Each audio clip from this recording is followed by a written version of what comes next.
Okay, hello everybody. Welcome to Korean Atlanta Mentorship. And in this video, we're going to review one of the most important skills that you need when you're starting out in life, which is to learn how to shut up.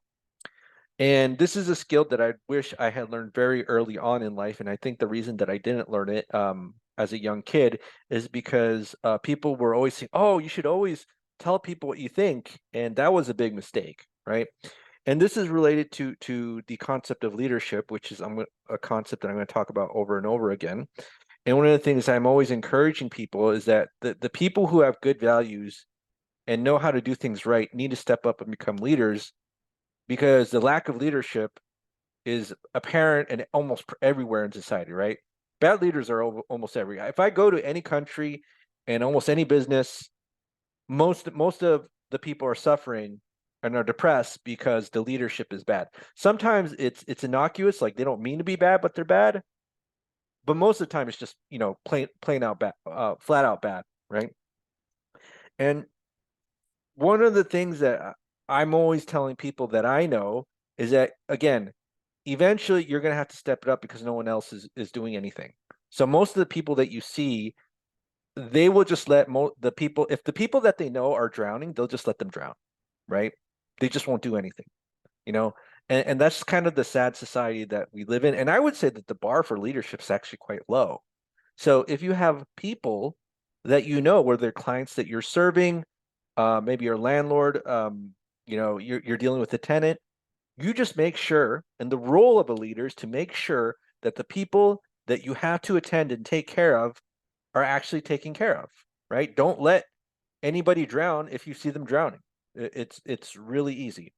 And what the reason why I say this is related to the concept of leadership is because eventually you're going to get to a point where you do want to step it up, and you're going to, it looks like, okay, I'm going to go from follower to leader, right?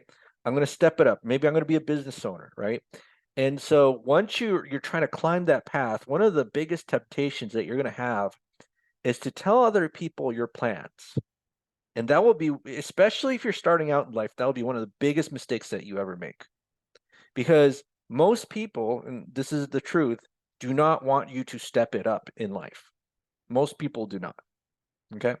They'll say these weird, innocuous things meant to kind of deflate you and sap your energy.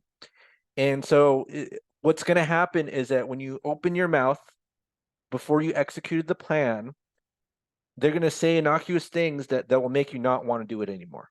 Right. And I'm going to go into this a little bit more detail. But let's just kind of take a look at this picture right here, where you have this silence emoji guy, this emoji that says, don't talk. And here we have a plan. And if you're silent and you have a plan, then somehow it leads to money, right? And if I had a talkative emoji with the plan, then there would be like a X right here saying there's no money, because you have to learn how to be quiet. Now, and I'll get a little bit more into this, right? So the best way to kind of not fall into the trap is what I call do it first and tell other people, right? Because what is the biggest consequence of telling other people your plans before you execute? One, it makes you feel good because people might actually congratulate you, and then you kind of feel good for doing something that you haven't really done, right? The other is too is that you'll get these little innocent hater comments that are meant to sap your energy. So I'll give you some examples that I've heard many times in my life. Why would that work, right? So, you're telling people your strategies and plans, and you thought about your battle plans of how you're going to go into action. And instead of other people entertaining you, all they say is, "Well, why would that work?" Right? Why would that work? What? You know what I'm saying? I'm pretty sure if you've been living in this society long enough, you've heard that a million times, right? Another thing too is kind of like another saying to deflate you, which is you have no life experience. So that's just basically saying, I'm not going to listen to you. Don't even try to try. You have no life experience, right? So the best way to go about this is to do it first and then tell other people, and then you'll realize how most people are full of BS. Okay, so it's kind of like how, if I'm thinking about doing velocity banking, I'm telling other people a strategy, and then I'm waiting for their validation to tell me if the strategy is good or not. And then they'll just say, well, why would that work? All right. Well, if or something like if it worked, everybody else would be doing it, right? So that's the kind of things you would hear if you're trying to explain the strategy to other people first, then doing it, then the other way around. So for me, I fell into that trap, but eventually I bought my own home, and then within a year, after a year, I paid off a quarter of the mortgage, right? And I didn't tell anybody I was doing that. I just did it, right? And then I told other people. And so what effect does it have on me if people tell me I have no life experience, or why would that work? I'll be like, okay, it doesn't work, but I did it.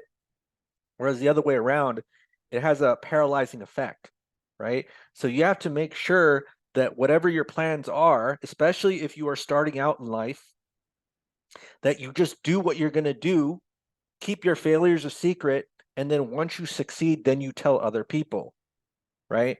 And then you'll gain a little bit of self-confidence in yourself, and then you'll realize that other people's opinions don't matter as much as you think they would. It's how you have to go about the world as a leader, right? And especially as a good leader. Don't be one of the bad leaders who just let their people drown and don't take care of the people that they're supposed to take care of, right? Don't be a bad landlord who just ignores your tenants' pleas if something's wrong. Maybe like there's a water leak, right? Don't be that. Be a good leader. And as a leader, in order to gain the skills that you need, instead of looking to other people for validation for what it is you want to do, just do it first. Gain the experience and tell other people. Because if you succeed at what you do after you've done it first, and other people are using these lines meant to deflate you, like you have no life experience, or why would that work? You know that what their game plan is. Their game plan was never to lift you up. Their game plan was to put you down, because you've already accomplished what you've already accomplished. So for example, let's say I paid off 100% of the mortgage in 4 years, and then I told other people about velocity banking, and they would say, why would that work? You know what their game plan is, right? So again, do it first and then tell other people. Learn how to keep your mouth shut, and then the money will come, like I showed you in that in the YouTube thumbnail. All right, so this is a Korean Atlanta mentorship. If you have any comments, questions, leave them below. If you have any, or if you want to join a group, go ahead and click the Google form link down below. Or you could email us by going to the About page of the YouTube channel. Have a great day, and we will speak next time.